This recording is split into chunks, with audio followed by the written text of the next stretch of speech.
ચંચુપાદ ન્યૂઝમાં હવે જુઓ આ નગરપાલિકાના ઉત્કૃષ્ટ કામગીરીવાળા એન્જિનિયરની કહાની। પોલીસને આ અધિકારીના સોશિયલ મીડિયા કેમ દેખાતું નથી જુઓ। સામાન્ય માણસો ઉપર ફરિયાદ કરનાર પોલીસ આ અધિકારીને કેમ છાવરે છે એ એક અનેક સવાલ ખડા કરે છે। અને આ અધિકારીના કારણે જુઓ સુરેન્દ્રનગરની પ્રજા કેવી હાલાકી ભોગવી રહ્યા છે। જુઓ એમની ઉત્કૃષ્ટ કામગીરી માટે હવે લોકો એમને એવોર્ડ આપવા માટે થનગની રહ્યા છે। એક દલિતના સ્મશાનની આડે એમને જુઓ ફાયર સ્ટેશનની પ્લાન બનાવી નાખ્યો। આવડો મોટો રિવરફ્રન્ટ જે બનાવે છે ભોગાવાનો ધક્કો, આટલી જગ્યા હોવા છતાં અહીં દલિતના સ્મશાન પાસે જ એમને આ ફાયર સ્ટેશન બનાવવાનો કેમ મોકો મળ્યો અને શા માટે એ અહીં ફાયર સ્ટેશન બનાવવા માગે છે એ પણ એક પ્રશ્ન છે। જુઓ શું છે હકીકત આ બાબતની, જુઓ ચંચુપાદ ઉપર લોકો શું કહે છે અને એમની આ ઉત્કૃષ્ટ કામગીરીના કારણે રિવરફ્રન્ટની હાલત આપ જોઈ શકો છો શું છે અને ભોગાવાના પુલની હાલત પણ શું છે એ જોઈ શકો છો જે નવા બનેલા છે। એકદમ ઉત્તમ કામગીરી છે। ગવાણા સાહેબ વારંવાર કહે છે કે આ એન્જિનિયરના પુરાવા આપો, તો આ એન્જિનિયરના પુરાવા નથી તો શું છે? હજુ એમને કયા પુરાવા જોઈએ છે? પાણીની પાઇપલાઇનમાં ભ્રષ્ટાચાર, રિવરફ્રન્ટના કામગીરીમાં ભ્રષ્ટાચાર। આ રિવરફ્રન્ટ છે કે ભોગાવાનો ધક્કો? તો આવડો મોટો ગેરકાયદેસર દબાણ હટાયા વગર ભોગાવામાં ધક્કો આવી રીતે બનાવી નાખ્યો છે। કોઈ લાઇન લેવલ નથી, કોઈ માપસાઈજ નથી।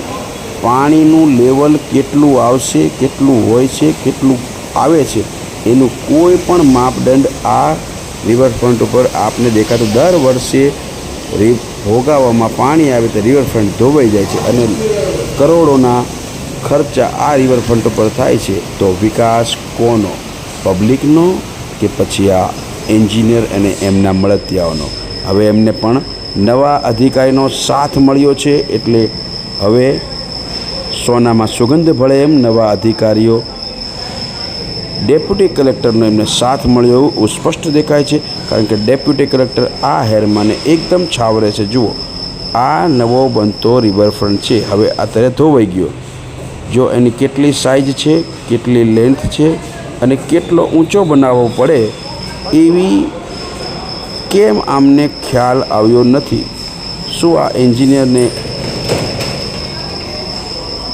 આ નહીં દેખાતું હોય અને માપ સાઇઝનું એન્જિનિયરિંગમાં નહીં ભણાવેલું હોય કે ભોગાવાની લેન્થ કેટલી હોય છે, ભોગાવાની હાઇટ કેટલી છે અને ભોગાવાની ડેપ્થ કેટલી છે, કેટલો ઊંડો, કેટલો લાંબો, કેટલો પહોળો છે, એનો પાણીનો ધક્કો કેટલો આવશે, ભવિષ્યમાં કેટલો પાણીનો ધક્કો લાગશે અને કેટલો એને હાઇટ વધશે પાણીની, શું આ એમને નહીં માર્કિંગ કરી હોય? જેના કારણે અત્યારે કરોડો રૂપિયા જો પાણીમાં ડૂબી રહ્યા છે। જુઓ ચંચુપાદ ન્યૂઝ ઉપર શું છે હકીકત અને શું કહે છે લોકો આ એન્જિનિયરિંગની કમાલ માટે। રિવરફ્રન્ટ ઉપર બનતું આ ફાયર સ્ટેશન જુઓ, જૂનું ફાયર સ્ટેશન હોવા છતાં નવું ખર્ચ ફક્ત બતાવવા માટે, જેમ કે ટાવરમાં 52 લાખનો ખર્ચો બતાવ્યો રિનોવેશનને, એવી રીતે હવે આ કરોડોના ખર્ચે ફાયર સ્ટેશન બને છે આધુનિક। શું જૂનું ફાયર સ્ટેશન હતું ત્યાં આધુનિક ન બની શકે? ફક્ત ને ફક્ત પૈસા ક્યાં વાપરવા, ગ્રાન્ટ ક્યાં વાપરવી, એક મુદ્દાનો કાર્યક્રમ હાલ મહાનગરપાલિકામાં આ એન્જિનિયરના છત્રછાયાને નવા આવેલા ડેપ્યુટી કમિશનરનો જે સાથ મળ્યો છે એના કારણે આ ખર્ચ કરો અને લૂંટો ભાઈ લૂંટો, ભાગ બટાઈ હોય એવું સ્પષ્ટ દેખાય છે। જુઓ દલિતોને કેટલી હાલાકી પડે છે જે એમના ગેટ પાસે આ ફાયર સ્ટેશન બનાવવાના કારણે એમને કહે તમે પાછળ રસ્તો બનાવી નાખો। આવડો મોટો રિવરફ્રન્ટની જગ્યા ખાલી હોવા છતાં એમને અહીંયા જ કેમ આ ફાયર સ્ટેશન બનાવવાની જરૂર પડી? શું કહે છે આ લોકો જુઓ।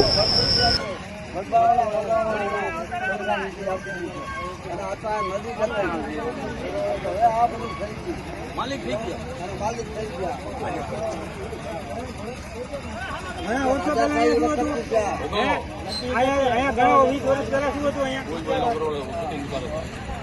શું તમારી વિગત છે આમાં? અત્યારે અમે કોનાપુર રોડે અમારે તુલસીમાં દેવ થઈ ગયા હતા. અમે એમની શમશાન યાત્રા કરવા આવ્યા. હા, શમશાનમાં અત્યારે અમે કઈ રીતે લઈને આવ્યા છીએ તો અમારું મન જાણે છે. મેઇન ગેટ બંધ છે તમારો? મેઇન ગેટ જ બંધ કરી દીધો મેઇન ગેટ બંધ છે એટલે અમે ખાડા ઉપર ઠેકીને આવ્યા છીએ. વારંવાર આ નમાલી સરકાર, નમાલી નગરપાલિકા, મહાનગરપાલિકા એને અમે વારંવાર રજૂઆત કરવી છતાં અમારા કાર્યકર્તાઓને કાંઈક ને કાંઈક ઓલાએ ધમકી આપ્યા કરે છે. તમારી પાસે કેસ દર્જ કરશું, તમારી પાસે આમ કરશું. અમારા કાર્યકર્તાને દબાવવામાં આવે છે, અમારા છોકરાઓને, અનુસૂચિત જાતિના છોકરાઓને, કે તમે ઘરે બેસી જાઓ. તમને દબાવી અને ધમકી આપે છે કે તમે આમાં વિરોધ ન કરો.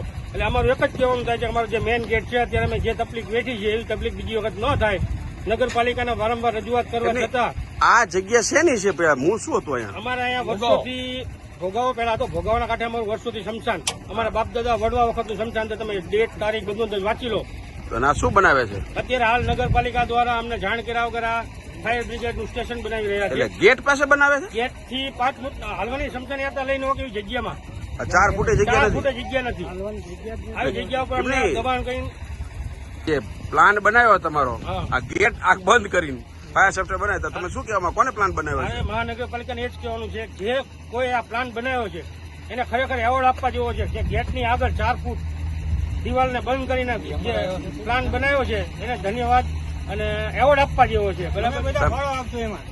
બધા કેટલા પૈસા ઉઘરાવશો? રૂપિયા ઉઘરાવીને અમે આપશું. રૂપિયો 5-5 રૂપિયા ઉઘરાઈને ફાળો અમે આપશું આ બનાવવાનો. પણ આ કોણ છે પ્લાન બનાવનાર?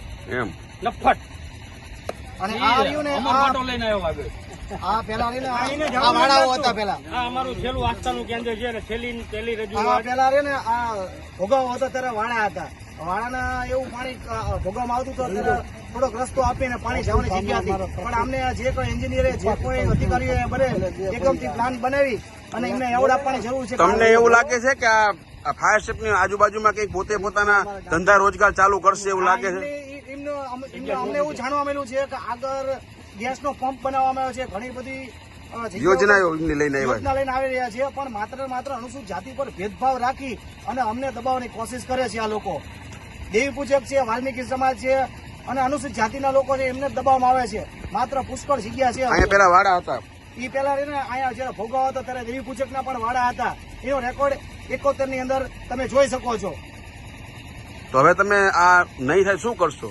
આ નહીં થાય તો આવનારા સમયમાં મહાનગરપાલિકા અમે અંતિમ વિધિ કરવા આવશું. અને અમે આ બધું રજૂઆત કરવા હોવા છતાં અમને ઉચ્ચ અધિકારીઓ અમને ત્યાં બોલાવીને ધાક ધમકી આપવામાં આવે છે. કયા કયા અધિકારી આપે?